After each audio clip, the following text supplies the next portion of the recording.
А ось так у В'єтнамі перетинають перехрестя. Світлофорів немає, постійний потік мотоциклів. Треба просто брати і повільно переходити. Дивитися, щоб тебе не збили, не робити різких рухів, бо вони самі тебе об'їдуть. Це було не найскладніше перехрестя. В'єтнам – це країна неймовірних контрастів, де символіка соціалізму уживається з бурхливим капіталістичним драйвом на кожному кроці. Тут ви за секунду пірнаєте шаленого хаосу мільйонів мопедів на дорогах у кришталеву тишу та спокій древніх храмів. Це місце, яке спочатку збиває з ніг своєю божевільною динамікою, а потім миттєво заземлює своєю атмосферою.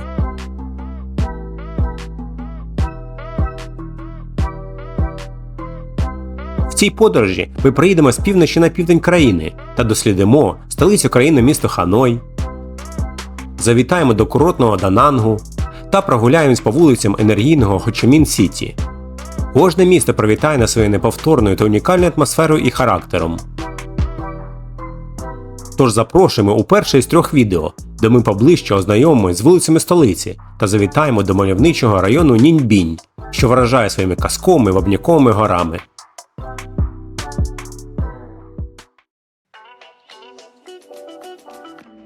З кінця 19 століття до 1945 року місто Ханой було столицею всього французького Індокитаю – колоніальної імперії, яка об'єднувала В'єтнам, Лаос та Камбоджу. За майже 70 років колоніального панування місто отримало унікальне планування, європейську архітектуру та гастрономічні звички, які сьогодні сприймаються як суто в'єтнамські. Сучасний Ханой – це одне із найшвидше розвиваючихся міст у світі. Населення міста становить трошки менше 9 мільйонів людей, та щорічно його відвідують понад 5 мільйонів туристів. Станом на сьогодні у Ханої зареєстровано понад 7 мільйонів мопедів та скутерів. Це означає, що свій байк має практично кожен дорослий мешканець міста, а часом на одну сім'ю припадає по 2-3 скутери. Можете собі уявити цю енергію і ритм, що панує на вулицях міста. Влада міста вже багато років обговорює плани, щоб обмежити або навіть повністю заборонити мотоцикли в центральних районах, аби зменшити затори та смог. Але для місцевих мешканців байк – це не просто транспорт, а стиль життя, бізнес і сімейна реліквія, на якій часом примудряється перевозити цілі родини, різноманітні вантажі чи домашніх тварин. Тому щиро бажаю успіху владі міста у цій нелегкій справі. Серцем міста є старий квартал – район, що складається з переплетіння 36 вулиць. Кожна з цих історичних вулиць 15 століття спеціалізується на окремому товарі. Є вулиця взуття, вулиця срібла чи вулиця паперових ліхтариків. Хоча сучасне життя носить свої корективи, і деякі вулиці зараз розміщують різноманіття крамниць, які торгують широким спектром товарів. Таких щільних ринків я давно не бачив. Тільки во В'єтнамі можна побачити таку щільність населення на базарах. У наметах та магазинах тут легко знайти неймовірну кількість підробних товарів, як то сумки чи одяг, що, чесно кажучи, за якістю часто не уступають оригінальним брендам. Хоча в деяких місцях футболки нас вражали своїми рандомними надписами. Очевидно, для виробників не важливо, що написати, аби латиницею, щоб виглядало круто по-західному. На вихідних деякі вулиці старого кварталу перекриваються і роблять ось такі імпровізовані ринки. Скутерів немає, машин немає, тільки покупці.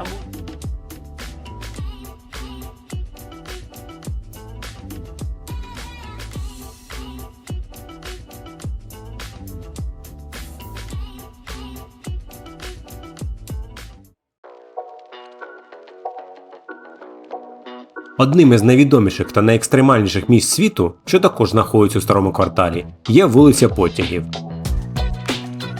Це надзвичайно вузька житлова вуличка, посеред якої прокладена справжня залізнична колія. Кілька разів на день тут проходить пасажирський потяг, проїжджаючи буквально за кілька сантиметрів від стін будинків та столиків кафе з туристами.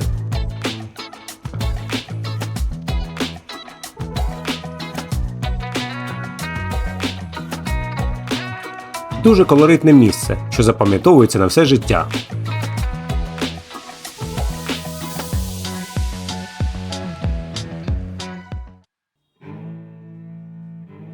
Якщо вдень старий квартал дивує своєю торгівлею, то після заходу сонця одна з вулиць тут перетворюється на один суцільний галасливий бар просто неба. Вулиця так і називається – вулиця Пива. Після такого спекотного дня дуже приємно зайти на вулицю Пива в Ханої і випити пляшечку холодного в'єтнамського пива. І хоча ми не спробували традиційного свіжого пива на розлив, що місцеві називають бяхой, все одно посидіти у одному з барів після спекотного дня – це обов'язковий елемент знайомства з містом. З балконів барів відкривається чудовий вид на бурхливе життя нічного кварталу.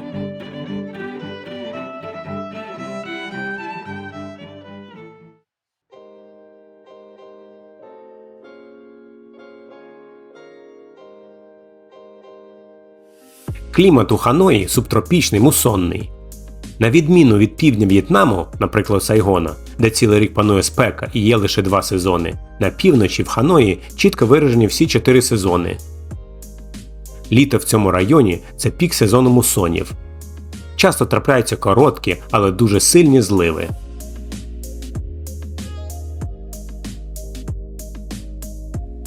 Якщо погода не перешкоджає, для швидкого та зручного знайомства з новим містом у короткий строк можна скористатися послугами так названого Hop-on, Hop-off автобусу. Такі автобуси можна знайти у містах багатьох країн світу. Автобуси регулярно ходять по визначеним маршрутам, і в залежності від типу квитків ви безлімітно можете користуватися такими автобусами на протязі декількох годин чи навіть цілого дня.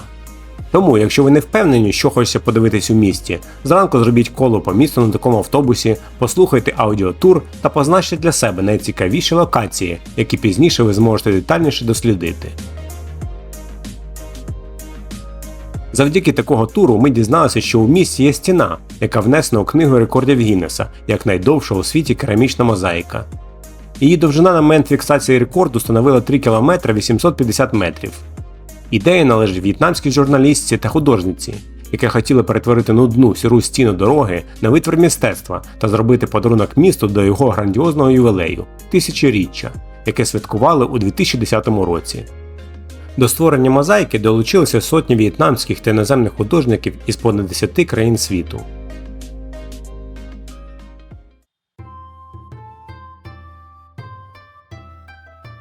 Прогулюючись по місту, заглянули в якийсь тихий храм, зовсім нікого немає. Мала побачила віник, листя, схопила віник, почала прибирати храм. Ну, ми її зупиняти не будемо.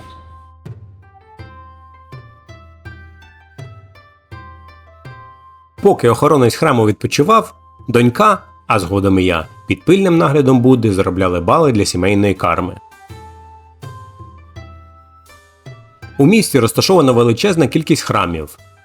Найстарішим є пагода Чан-Куок, яка налічує понад 1500 років. Її сучасна назва перекладається як «захист країни». Пагода побудована на маленькому мальовничому острові Золотої Рибки на східному березі Західного озера, найбільшого озера в Ханої. І хоча храм є старовинним, найпомітніший елемент комплексу – 15-метрову пагоду було побудовано нещодавно, у 1998 році. Поряд з Чан-Куок знаходиться інший храм – Куан-Чан, який оберігає місто з півночі. На відміну від більшості буддийських пагод міста, Куан-Чан – це даоський храм. Він присвячений Богу півночі, який у даосизмі вважається захисником від злих духів, повеней та стихійних лих. Всередині головного залу храму височіє велична чорна статуя бога Чанву, вагою 4 тонни та заввишки майже 4 метри. Храм є популярним місцем, куди приходять місцеві, щоб помолитися та принести пожертвування богам. В'єтнамці вірять, що після смерті душа людини не зникає, а переходить в інший, потойбічний світ. Цей паралельний світ влаштований майже так само, як і наш, земний. Духам предків там теж потрібно десь жити, щось їсти, у щось вдягатися і, звісно, за щось купувати речі. Спалюючи паперову копію предмета, люди вірять, що його духовна суть матеріалізується у потойбічному світі і потрапляє прямо в руки їхніх померлих родичів або богів. Для в'єтнамців це прояв глибокої поваги, любові та турботи про батьків і предків, які пішли з життя.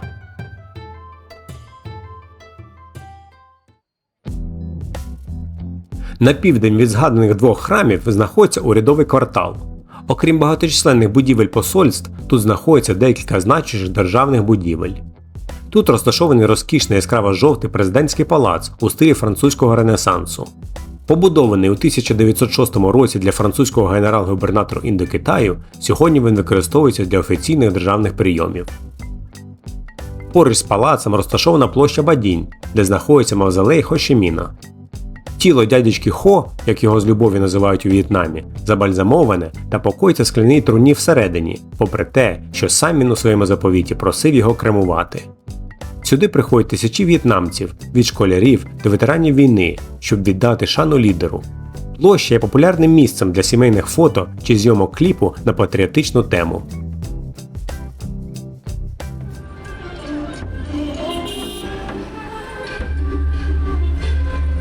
Є декілька способів пересування по вулицям міста.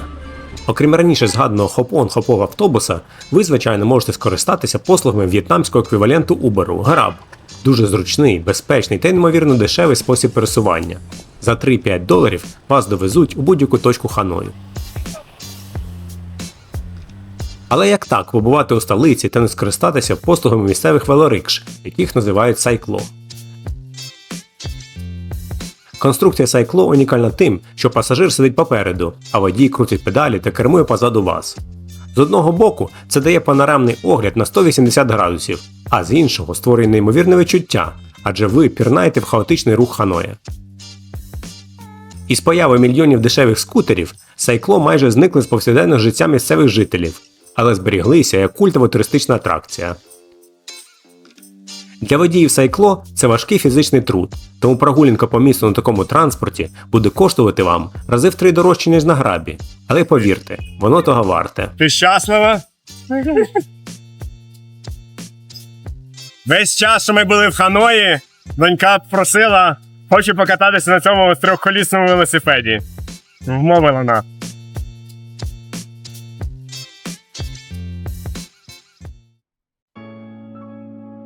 На сайкло ми дістаємося до храму літератури, одна з найголовніших пам'яток Ханоя та справжній острів спокою і мудрості посеред гаміні мегаполісу. Заснований у 1070 році імператором Лі Тхан Тонгом, він присвячений Конфуцію. Вже через 6 років на його території відкрили перший національний університет, де навчалися сини імператора, аристократи та найталановитіші вчені країни. Храм збудований у традиційному китайському стилі і розділений на 5 послідовних двориків, кожен з яких має своє символічне значення. За головною брамою в перших 2 двориках на вас чекають доглянуті сади з віковими деревами та ставками. Вони символізували перехід від світського шумного життя до світу знань та духовного вдосконалення. У 3-й дворик можна попасти через знаменитий червоний дерев'яний павільйон Кхьо-Ван. Його зображення є офіційним символом міста Ханой і прикрашає купюру в 100 тисяч в'єтнамських донгів. По обидва боки священного ставка у дворику розташовані 82 кам'яні стели, встановлені на спинах масивних кам'яних черепах. На цих стелах викарбовані імена та батьківщини 1307 науковців, які успішно склали найважчі імператорські іспити з 15 по 18 століття. В 4-му дворику розташовано головний храм, де встановлені вівтарі та статуї Конфуція та його 4 найближчих учнів. А в 5-му знаходиться Королівська академія. Колись тут були навчальні класи та гуртожитки для студентів. Для сучасних в'єтнамців це не просто музей, а живий центр освіти та пошани до знань. Перед важливими іспитами сюди масово приходять школяри та студенти, щоб помолитися про успіх, купити каліграфічні побажання або зарядити свої ручки позитивною енергією.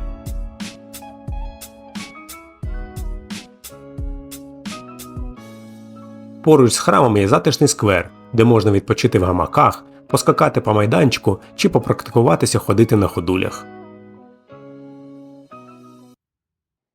Абсолютним серцем, душою та головним орієнтиром Ханої є озеро Повернутого меча – Хуан К'єм. Тут розташовано храм Нефритової гори та міст Вранішнього сонця, та стежка навколо озера є місцем тусовок та вранішніх зарядок для місцевих жителів. В цей район ми завітали заради того, щоб ознайомитись з однією з найяскравіших і найунікальніших культурних візитівок не лише Ханої, а й усього В'єтнаму – ляльковим театром на воді – Тхан Лон. Цей театр розташований неподалік від озера Хуан-К'єм. Ляльковий театр на воді народився приблизно у 11 столітті в дельті Червоної річки на півночі В'єтнаму. Під час сезону дощів річки виходили з берегів, і рисові поля повністю затоплювали водою.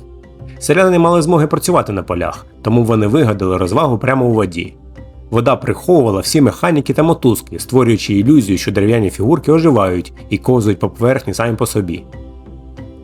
Майстерність виготовлення та управління ляльками трималася в найсоборнішому секреті. Сцена в театрі – це басейн із каламутною зеленуватою водою. Каламутність потрібна саме для того, щоб сховати важелі. Майстри ляльководи протягом усієї вистави, близько 45-50 хвилин, стоять по пояс у воді за бамбуковою ширмою. Вони керують важкими дерев'яними ляльками з допомогою довгих бамбукових жердин та системи занурених у воду тросів. Обіч басейну сидить традиційний в'єтнамський оркестр. Музиканти грають на бамбукових флейтах, барабанах, гонгах та унікальному однострунному інструменті данбао.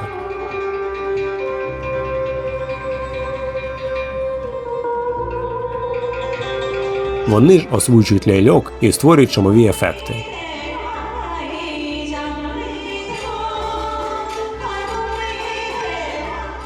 Вистава складається з 10-12 коротких сцен-скетчів, які швидко змінюють одна одну під динамічну музику. Тут ви побачите сцени сільського життя, посів та збір рису, ловля риби, пасіння биків. Це дуже щирі, кумедні та побутові сюжети. Також на сцені з'являються міфологічні істоти – дракони, фенікси, черепахи. Тут обов'язково показують кульмінаційну сцену – легенду про імператора Лелоя, який повертає магічний меч, що допоміг звільнити В'єтнам від китайського гніту гігантській черепасі на озері Хуан-К'єм. Саме завдяки цій легенді озеро отримало свою назву – Озеро Повернутого Меча. Театр Тханлонг у Ханої – це найвідоміший і найуспішніший театр ляльок на воді у світі. Він працює 365 днів на рік і тримає світовий рекорд, як єдиний театр, що дає до 2000 вистав на рік. Трупа Тханлонг гастролювала у понад 40 країнах світу і виступала на престижних міжнародних театральних фестивалях. Незважаючи на таку світову славу, квитки сюди дуже доступні – від 4 до 8 доларів.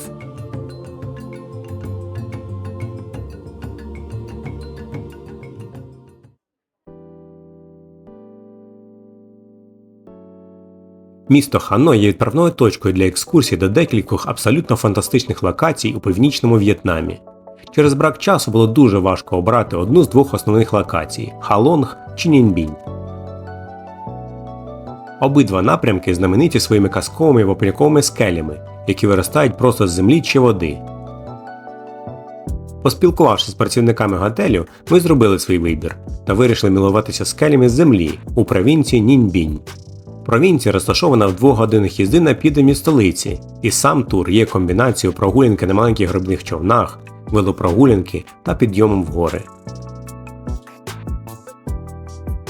Тур розпочинається з велосипедної прогулянки до однієї з найважливіших історичних та духовних святинь В'єтнаму – храму імператора Дінь Т'єнь Хуанга.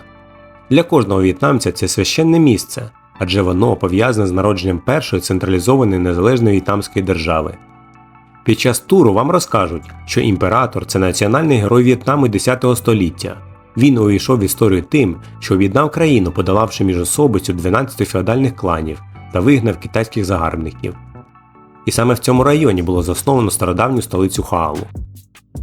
Це місце було обране не просто так. Вапнякові скелі Ніньбіня слугували природними неприступними стінами, а річки – ровами.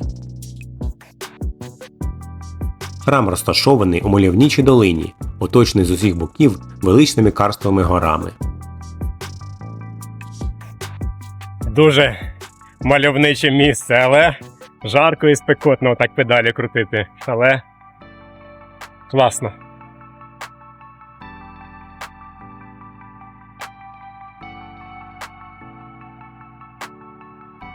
Повернувшись до велосипедної парковки та відновивши сили у буфеті, група вирушає до наступного етапу туру – прогулянки на човнах по річці, що протікає серед карстових гір у районі Транг-Ан.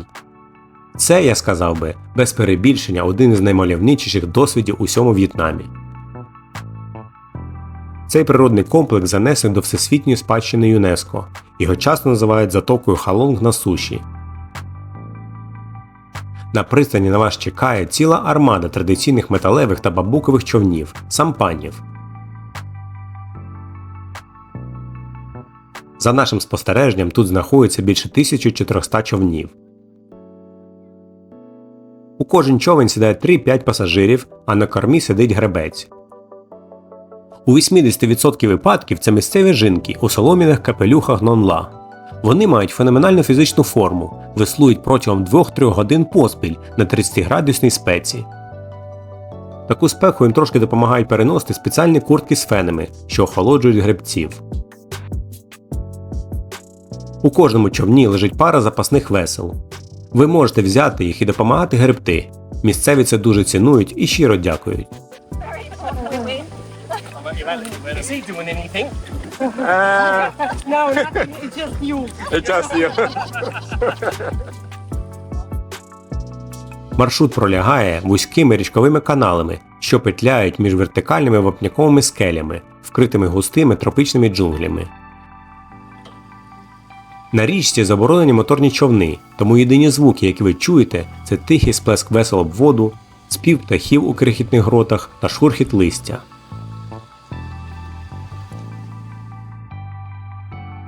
Найекстремальніша та найзахопливіша частина маршруту є плавання крізь підземні тунелі печери.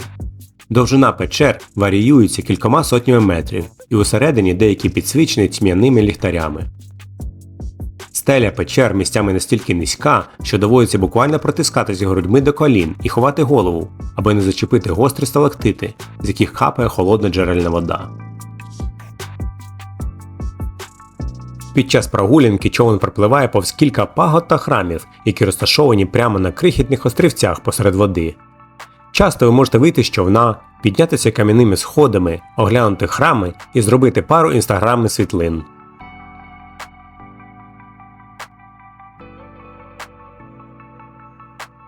Цікавий факт. У 2016 році саме в Трангані знімали голлівудський блокбастер «Конг. Острів Черепа». Після зйомок кіностудія залишила декорації і на одному з островів відкрили туристичну локацію.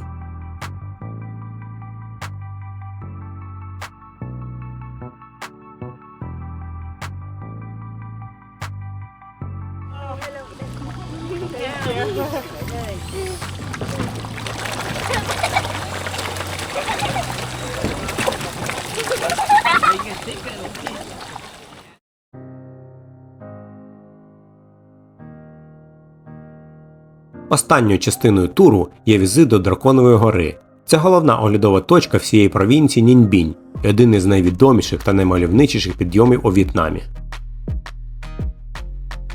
Щоб дістатися вершини, потрібно подолати орієнтовно 500 крутих, нерівних кам'яних сходинок, викорбаних прямо в скелі у стилі Великого Китайського муру. У 36-38 градусну спеку і дуже високій вологості. Ці сходи даються дуже важко, але віди відкриваються неймовірні на оточуючі поля і села. Приблизно на середині дороги сходи розходяться на два піки. На лівому піці розташована статуя білого кам'яного дракона та альтанка. На правому піці, що трохи нижчі, встановлена невеличка пагода у традиційному стилі. На найвищій точці вузького кам'яного гребня лівого піку лежить масивний кам'яний дракон, який ніби охороняє долину. Щоб підійти до нього та зробити фото, доводиться карабкатися по гострих вапнякових схелях без жодних перил та огорож. З урахуванням натовпу, спеки та висоти це, мабуть, не найприємніша частина підйому. У підніжжі Драконової гори розкинувся величезний локальний ставок із лотосами, через який прокладено круговий дерев'яний місток. Дуже приємне місце, щоб насолодитися видами та прохолодою після виснажливого підйому на гору. Якщо ви приїдете в сезон цвітіння лотосів з травня по липень, це додаткова неймовірна фотозона, де можна зробити кадри серед тисячі рожевих квітів на тлі величних скель. Такий тур гарантовано принесе вам спогади на все життя та нові знайомства.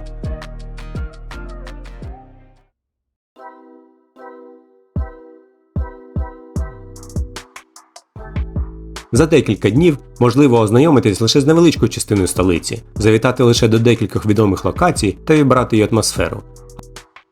Але нам настав час покидати Ханой та вирушати на південь до наступного курортного міста Дананг. І для цього ми обрали доволі незвичайний вид транспорту. По В'єтнаму можна переміщуватися на скутері, на автомобілі, на велорікші або ось на такому автобусі. Але це не простий автобус, це спальний автобус. Спальні автобуси – це справжній культурологічний феномен та один із найпопулярніших, найдешевших і найзручніших способів переміщення між містами у В'єтнамі. Про деталі подорожі між містами на спальному автобусі та що можна побачити і робити у місті Дананг ми розповімо у наступному відео. Тому, щоб не пропустити його, підписуйтесь на наш канал, а також ставте вподобайку та залишайте будь-який коментар під цим відео. Дякуємо, що провели разом з нами час. До скорої зустрічі!